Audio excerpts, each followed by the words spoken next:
प्रिय साथियों, स्वागत है आप सभी का मेरे YouTube चैनल पर। आज से हम स्टार्ट करने वाले हैं प्रश्न बैंक 2022 का। जो प्रश्न बैंक आया है उसको हम यूनिट वाइज कवर करेंगे। तो आज से हम स्टार्ट करने वाले हैं यूनिट फर्स्ट, जिसका नाम है ठोस प्रावस्था। इसमें से ऑब्जेक्टिव आना है, तो सारे के सारे ऑब्जेक्टिव इस वीडियो में हम कवर करेंगे। इसके पहले अगर आप मेरे चैनल पे नए हैं तो चैनल को सब्सक्राइब कर लीजिए, बेल आइकन को प्रेस कर लीजिए। तो शुरू करते हैं। सबसे पहला क्वेश्चन है बहुविकल्पीय प्रश्न। इसके अंतर्गत पहला है निम्नलिखित में से अक्रिस्टलीय ठोस पदार्थ है, तो इसका सही आंसर है कांच। सेकंड है किसी क्रिस्टल में प्रति इकाई कोशिका में परमाणुओं की संख्या 2 हो तो क्रिस्टल संरचना होगी, तो ये होगी अंतः केंद्रित घनीय, या इसी को कहते काय केंद्रित घनीय। उसके बाद अगला है निम्नलिखित में से सहसंयोजी क्रिस्टल है, ये होता है हीरा। चौथा है किसी क्रिस्टल का ऋणायन द्वारा निर्मित रिक्ति में इलेक्ट्रॉन की उपस्थिति द्वारा जनित दोष, ये कहलाता है एफ केंद्र। पांचवा है निम्नलिखित क्रिस्टलीय पदार्थ जिसमें धनायन घनीय संकुलित संरचना बनाता है और ऋणायन रिक्तियों में उपस्थित रहता है। तो जिसमें धनायन घनीय संकुलित संरचना बनाता है और ऋणायन रिक्तियों में उपस्थित होता है, वो होता है CaF2। क्योंकि CaF2 में Ca2+ और F- है, तो जो Ca2+ है वो घनीय संकुलित संरचना बनाता है और जो F- है वो रिक्तियों में उपस्थित होता है। उसके बाद है अगला एक फलक केंद्रित घनीय इकाई कोशिका में उपस्थित परमाणुओं की संख्या, ये होती है 4।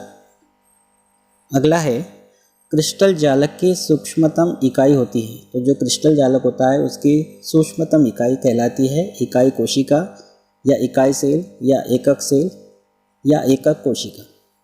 अगला है शुष्क बर्फ ठोस CO2 है, तो जो शुष्क बर्फ जिसको ठोस CO2 कहा जाता है ये आणविक क्रिस्टल है।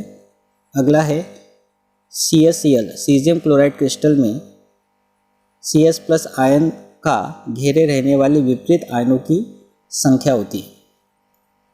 तो कोई धनायन जितने ऋणायनों से घिरा रहता है या कोई ऋणायन जितने धनायनों से घिरा रहता है उसको समन्वय संख्या कहते हैं। और Cs+ 8 Cl- आयनों से घिरा रहता है, तो यहाँ पे होगा इसका सही आंसर 8। उसके बाद है अगला फ्रैंकल दोष के कारण आयनिक ठोसों का घनत्व ये रहता है अपरिवर्तित। अगला है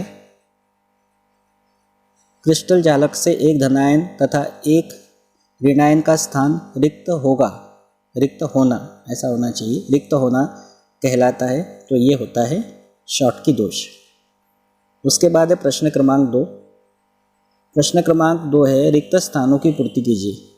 उसके अंतर्गत पहला है किसी तत्व या यौगिक में अशुद्धि की अल्प मात्रा मिलाने की क्रिया, ये कहलाती है डोपिंग या अपमिश्रण, इसको कहते हैं। सेकंड है रिक्त स्थान दोष क्रिस्टलों में पाया जाता है जिसमें धनायन का आकार ऋणायन से बहुत छोटा होता है, तो धनायन का आकार ऋणायन से बहुत छोटा होता है फ्रैंकल दोष में, तो यहाँ आएगा फ्रैंकल लिखो चलेगा। तीसरा है NaCl में Na+ तथा Cl- की समन्वय संख्या होती है, ये होती है 6। चौथा है रिक्त स्थान दोष के कारण पदार्थ में विद्युत चालकता आ जाती है, तो इसका सही आंसर है फ्रैंकल। पांचवा है कांच, प्लास्टिक, रबर आदि रिक्त स्थान ठोस है, यह है अक्रिस्टलीय ठोस। ब्रावेस या ब्रेविस के अनुसार रिक्त स्थान तरह के क्रिस्टल जालक होते हैं, ये होते हैं 14। शॉटकी दोष के कारण क्रिस्टल का घनत्व, तो आप जानते होंगे शॉटकी दोष के कारण क्रिस्टल का घनत्व हो जाता है कम। उसके बाद अगला है किसी क्रिस्टल में उपस्थित धनायन तथा ऋणायन की त्रिज्याओं का अनुपात, उसको क्या कहते हैं? तो इसको कहते हैं आयनिक त्रिज्या अनुपात। उसके बाद अगला है कुल रिक्त स्थान प्रकार के क्रिस्टल होते हैं, तो ये होते हैं 7 प्रकार के। ठोस धात्विक क्रिस्टलों के अवयवी कण या जिसको रचक कण कहते हैं, तो जो धात्विक क्रिस्टल होता है उसके अवयवी कण होते हैं धनात्मक धात्विक आयन एवं मुक्त इलेक्ट्रॉन। प्रश्न 3 पे आते हैं, इसमें हमको जोड़ियां मिलाना है। तो सबसे पहला है विद्युत संयोजी क्रिस्टल। तो विद्युत संयोजी क्रिस्टल में पाया जाता है प्रबल आकर्षण बल। दूसरा है सहसंयोजी क्रिस्टल, इसकी सही जोड़ी है सहसंयोजक बंध। तीसरा है आणविक क्रिस्टल, तो ये आणविक क्रिस्टल में दुर्बल वांडरवाल बल पाया जाता है और धात्विक क्रिस्टल में धात्विक बंध पाया जाता है।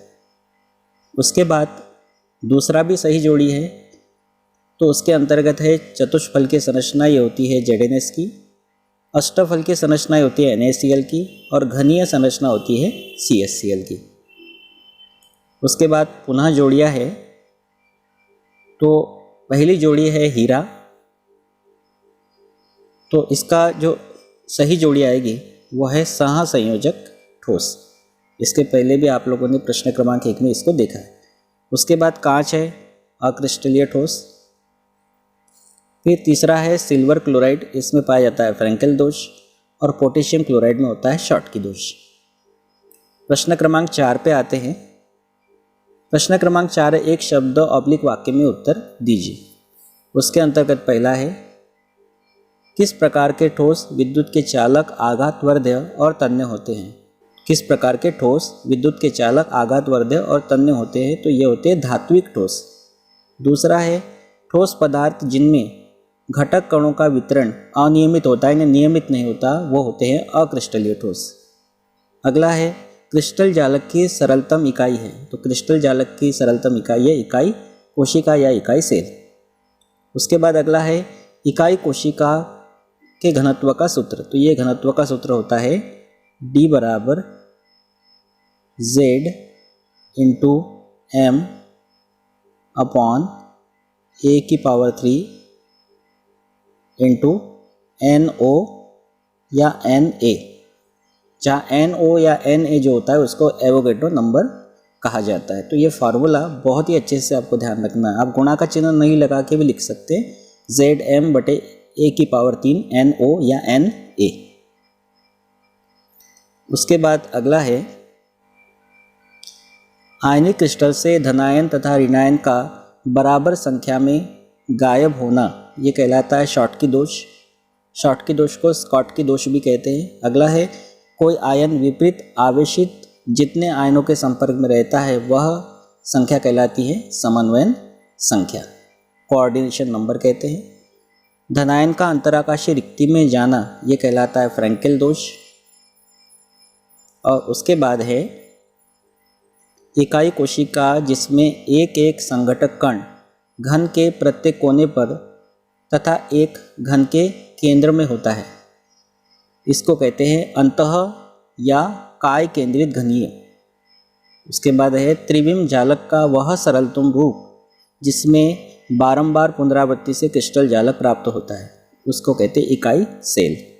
और लास्ट है इकाई कोशिका क्रिस्टल जालक जिनमें धन नहीं, यहाँ पे आएगा घन के कोनों के साथ साथ प्रत्येक फलक के केंद्र पर भी एक एक संघटक कण होता है, उसको कहते हैं फलक केंद्रित घनीय यानी FCC। तो इस तरह से पहली यूनिट के जितने भी ऑब्जेक्टिव थे सारे ऑब्जेक्टिव हमने इस वीडियो में कवर कर लिए हैं। बहुत ही अच्छे से आप इसको तैयार करेंगे और याद भी कर लेंगे। प्रश्न बैंक के सारे ऑब्जेक्टिव है, तो निश्चित रूप से परीक्षा के दृष्टिकोण से बहुत ही इम्पॉर्टेंट है। आशा करता हूँ आपको ये वीडियो अच्छा लगा होगा। अगर आप मेरे चैनल पे नए हैं तो चैनल को सब्सक्राइब जरूर करिएगा ही और बेल आइकन को प्रेस भी कर दीजिएगा। Thank you.